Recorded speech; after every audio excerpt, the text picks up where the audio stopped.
आणि बातमीपत्रामध्ये आता पुन्हा एकदा आपण एक महत्त्वाची अपडेट जाणून घेतोय। मुंबईतून ही बातमी आहे। एकीकडे आपल्याला माहिती आहे की अशोक खरात याचं प्रकरण ताजं आहे, अजूनही त्याच्यामध्ये नवनवीन अपडेट्स समोर येत आहेत आणि अशात त्या प्रकरणातून धडा न घेता अजून असे भोंदूबाबाचे प्रकार जे आहेत ते पुढे येऊ लागलेत।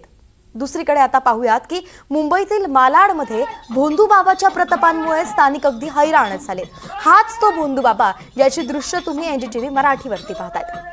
मालाडमध्ये राहणारा हा भोंदूबाबा आपल्या अंगात रविवार आणि गुरुवार अशा आठवड्यातल्या 2 दिवस देवी येते आणि मी अनेकांच्या शरीरातील भूत उतरवतो असं म्हणायचा। जादूटोणा करत असल्याचा आरोपही स्थानिकांनी केलाय। हा भोंदूबाबा उपचारांच्या नावाखाली नागरिकांकडून अत्यंत संशयास्पद साहित्य मागवायचा।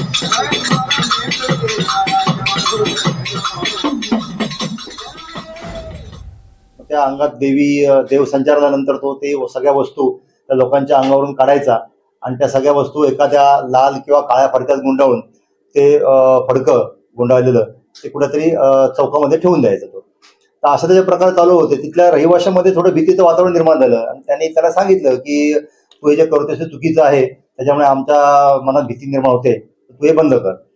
तेव्हा त्या लोकांना त्यांनी सांगितलं की तुम्ही जर माझ्या मध्ये आलात, विधीच्या मध्ये आलात, तर मी तुमचा देखील सर्वनाश करेन। ती लोक घाबरली। ती लोक आमच्याकडे आली आणि आम्हाला त्यांनी समस्या सांगितल्यानंतर आम्ही ते व्हेरीफाय केलं, इन्क्वायरी केली आम्ही। तर त्या इन्क्वायरीमध्ये आम्हाला असं लक्षात आलं की तो जे प्रकार करतोय हे कायद्याला अभिप्रेत असे प्रकार नाहीये, ते चुकीचं आहे। पण आम्ही त्यांची आलेल्या लोकांची आम्ही तक्रार घेतली आणि FIR रजिस्टर करून काल आम्ही त्याला ताब्यात घेतलेलं आहे आणि आता अटक करून त्याला मान्य न्यायालयात हजर केलेलं आहे रिमांड काढून।